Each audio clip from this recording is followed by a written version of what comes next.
I'd like to tell you the history of a very popular song this week. The song is Amazing Grace, and you may already know the history, and that's okay, it's worth repeating. So the composer or the lyricist, John Newton, of course, we all know his name.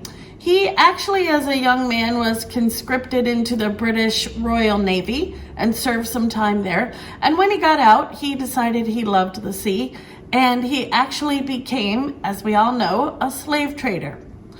It was a very lucrative business, and during this time, he thought nothing about God.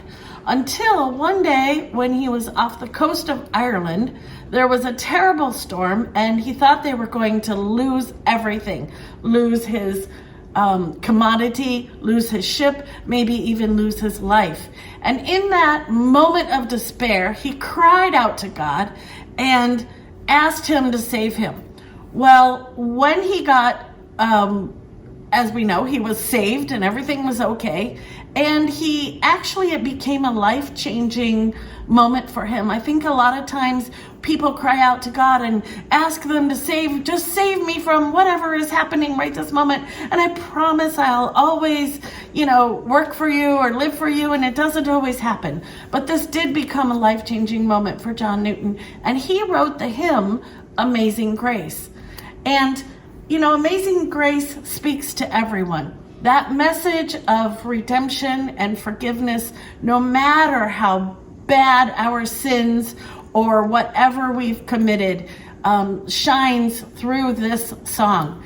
It also, the way the song ends with, when we've been in heaven for 10,000 years, is it goes starts in the depths of despair and ends in glory, when we're in glory with God. John Newton didn't immediately stop the slave trade, but continued for a couple of years until he felt it was no longer the thing he should be doing. He finally got out of that business, became a preacher, and really changed, with the help of God, his life was changed around. It's estimated by his biographer that the song has been performed over 10 million times a year throughout the world.